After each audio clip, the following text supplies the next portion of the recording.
ကျွန်တော်ကဒီ audio mixing လုပ်တဲ့အခါမှာကျွန်တော်ရတဲ့ပြဿနာတွေအများကြီးထဲမှာပေါ့နော်ဒီကျွန်တော်အတန် level တွေချိန်ရတဲ့အခါမှာပေါ့နော်ဒီကျွန်တော်အတန် level တစ်ခု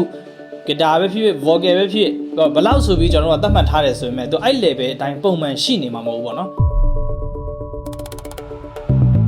ဘာကြောင့်လဲဆိုရင်အတန်တွေကအများတန်းကျွန်တော်တို့တိုးလိုက်ကျဲလိုက်ကျွန်တော်တို့တီးခတ်တဲ့အပေါ်မှာမဟုတ်လို့ရှိရင်လဲဆိုတဲ့အပေါ်မှာ microphone အနီးဝေးပေါ်မှာမူတည်ပြီးအတန်ရဲ့ dynamic range လို့ခေါ်တဲ့အတိုးကျဲတွေကအများတန်းပြောင်းလဲနေမှာပါဗျအဲ့ဆိုတော့ပြဿနာကဘာလဲဆိုလို့ရှိရင် instrument ပဲဖြစ်ဖြစ်အဆိုတန်ပဲဖြစ်ဖြစ်ပေါ့နော်အကုန်လုံးကိုရှင်းရှင်းလင်းလင်းကြားရဖို့အတွက်ပို့ပြီးခက်ခဲသွားတယ်ပေါ့နော်ဒါကြောင့်မလို့ဒီပြဿနာကိုပေါ့နော် compressor နဲ့တေချာထိန်းချုပ်ရမှာဖြစ်ပါတယ်ဗ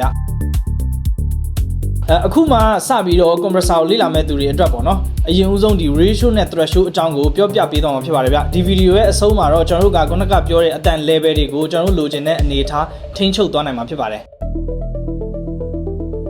အဲ့တော့ဒီ compressive အခြေခံကိုနားလည်ဖို့အတွက်ကျွန်တော်ဒီ 5 filter ရဲ့ Pro C compressor လေးနဲ့ရှင်းပြပေးသွားမယ်ပေါ့နော်များသောအားဖြင့်တယောက်နဲ့တယောက် software တွေကမတူကြတော့ compressor တွေကလည်းပုံစံလေးတွေကွဲလွဲနေတာရှိတယ်ပေါ့နော်ဒါပေမဲ့အခြေခံအားဖြင့် compress တွေမှာကျွန်တော်တို့အမြဲတမ်းသတိထားပြီးကြည့်ရမှာရှိတယ်ပေါ့နော်အဲ့ဒါဘာလဲဆိုရင်ကျွန်တော်ဒီအတန်အတိုးကျယ်တွေကိုထိန်းချုပ်ဖို့အတွက် threshold ratio ဆိုပြီးရှိရပေါ့နော်နောက်ထပ်ကတော့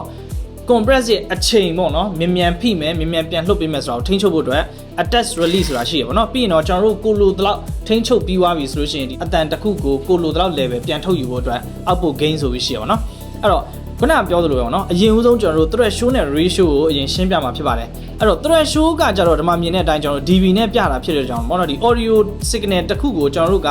compress လုပ်မယ်ဆိုရင်ဘယ်လောက် dB ကနေစပြီး compress လုပ်မလဲဆိုတာကိုသတ်မှတ်ပေးရတာဖြစ်ပါတယ်ဗျာဒါမှကျွန်တော်တို့တစ်ခု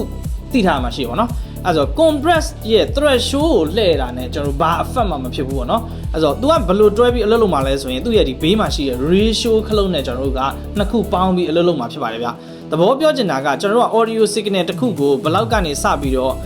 compress လုပ်မယ်ဆိုပြီးသတ်မှတ်ပေးပြီးတဲ့အခါမှာအဲ့ဒီကျွန်တော်သတ်မှတ်ထားတဲ့ signal တစ်ခုရဲ့အပေါ်ကိုပေါ့နော်ဘယ်လောက်အချိုးနဲ့ပြန်ထုတ်ပေးမလဲဆိုပြီးသတ်မှတ်ပေးတာပါဗျအဲ့တော့ကျွန်တော်တို့ကဒီ audio signal တွေကတစ်ခုနဲ့တစ်ခုမတူဘူးပေါ့နော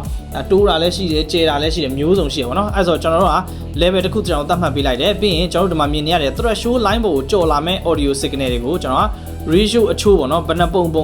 ဘယ်လောက်ဆိုပြီးတော့ကျွန်တော်တို့ထားပါတော့4ပုံတစ်ပုံ3ပုံတစ်ပုံဒါမျိုးတွေကျွန်တော်တို့ပြန်ထုတ်ပေးလိုက်တဲ့အခါမှာကျွန်တော် audio signal ရဲ့ထိပ်အမြင့်ဆုံးရောက်တဲ့ level တွေအားလုံးကညီသွားတယ်ပေါ့နော်ဒါကြောင့်ကျွန်တော်တို့သိထားမှာတော့ဒီ threshold နဲ့ ratio ကတွဲရဲ့အလုပ်လုပ်တယ်ဆိုတာကိုကျွန်တော်တို့အခြေခံအားဖြင့်သိထားဖို့လိုတယ်ပေါ့နော်โอเคဒါဆိုရင်တော့ဒီ threshold ကိုတော့နားလည်မယ်လို့ထင်တယ်ပေါ့နော်ဒါအရိုးရှင်းဆုံးပဲကျွန်တော်တို့ဘယ်လောက်ကနေစပြီး compress လုပ်မလဲဆိုတာပေါ့နော်နောက်ထပ်ရှုပ်ထွေးနိုင်တဲ့ဟာပါလဲဆိုရင် ratio ဖြစ်ပါတယ်ဗျအဲ့တော့ဒီထက်တဲ့ကိုကျွန်တော်အတန်တစ်ခုလွတ်လိုက်မယ်ပေါ့နော်โอเคဒီမှာမြင်တဲ့အတိုင်းပေါ့နော်အတန်ကိုကျွန်တော်တို့က0 signal အထိလွတ်ပေးလိုက်တယ်ပေါ့နော်ဘာကြောင့်လဲဆိုရင်ကျွန်တော်တွက်ပြရလွယ်တယ်ဝါအောင်လို့သဘောပေါက်လွယ်အောင်လို့ကျွန်တော်0အထိလွတ်ပေးလိုက်တာပေါ့နော်အဲ့တော့အရင်ဆုံးကျွန်တော်တို့ threshold ကိုပေါ့နော်အကယ်ကျွန်တော်က minus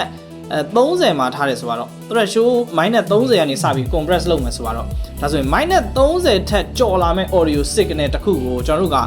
နှစ်အချိုးတစ်နဲ့ပြန်ထုတ်လိုက်မယ်ဆိုလို့ရှိရင်ပေါ့နော်ဒါနှစ်ပုံတစ်ပုံထွက်လာမယ်ဆိုတော့ minus 15 dB ကဒါဖြတ်ချခံရမယ်ပေါ့နော် minus 15 dB ကအဖိခံလိုက်ရတယ်ပေါ့ဗျာ reduction level ဖြစ်သွားတယ်ဒီညာဘက်မှာမြင်ရတဲ့ reduction level ဖြစ်သွားတယ်ပြီးရင်ဒီ minus ကျန်တာကတော့ minus 15 dB ပေါ့နော်ဒါဆို30ကို2အချိုး1ချိုးလိုက်တာဖြစ်တဲ့အတွက်ကြောင့်15 dB ကဖိချခံပြီး15 dB ပြန်ထွက်လာတယ်ပေါ့နော်2အချိုး1ဖြစ်တဲ့ကြောင့်ဒါနှစ်ပုံတစ်ပုံပြန်ထွက်လာတယ်ပေါ့ဗျာဒီမှာသဘောပေါက်ထားမှာကျွန်တော်တို့ကနှစ်ပုံတစ်ပုံပြန်ထွက်လာတယ်ဆိုတာက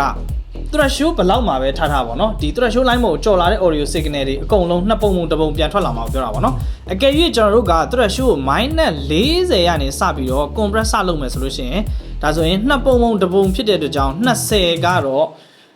reduction ဖြစ်သွားမယ်ပေါ့နော်ဖိခံလိုက်ရမယ်ပေါ့နော်ကျန်တဲ့ဟာကတော့20 -20 dB ကတော့ကျွန်တော် output မှာပြန် -20 dB ပြန်ထွက်လာမယ်ပေါ့နော်ဒါက0 signal အထိသွားတဲ့ audio signal ကိုကျွန်တော်တွက်ရလွယ်အောင်ပြတာပေါ့နော်အကယ်၍ကျွန်တော်တို့က ratio ကိုနှစ်ပုံတစ်ပုံမဟုတ်ဘဲနဲ့ပေါ့နော်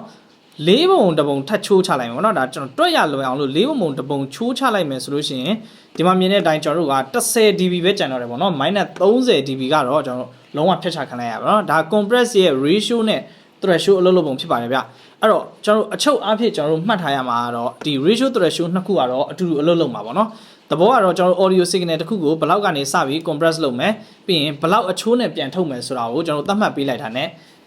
မညီမညာဖြစ်နေတဲ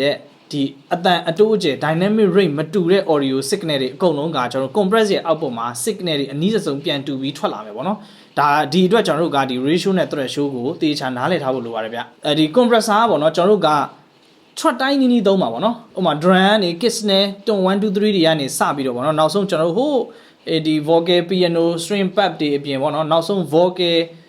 harmony တွေကအစရှိသမျှ audio track တော်တော်များများအကုန်လုံးနီးနီးကိုကျွန်တော်တို့ဒီ compress ကမဖြစ်မနေသုံးရမှာဖြစ်ပါတယ်ဗျဒါကြောင့်မလို့ဒီ compress ရဲ့အခြေခံဖြစ်တယ်ပေါ့နော် threshold နဲ့ ratio ကိုနားလည်သဘောပေါက်ကိုမျှော်လင့်ပါတယ်ဗျokay နောက်ထပ်ဗီဒီယိုမှာတော့ကျွန်တော်ကဒီ compress ရဲ့ပေါ့နော်အချိန်ထိန်းချုပ်မဲ့ပေါ့နော် attach နဲ့ release ဘယ်လိုအလုပ်လုပ်မယ်ဆိုတာကိုထပ်ပြီးရှင်းပြပေးသွားမှာဖြစ်ပါတယ် okay အားလုံးသဘောကျအောင်မျှော်လင့်ပါတယ် bye bye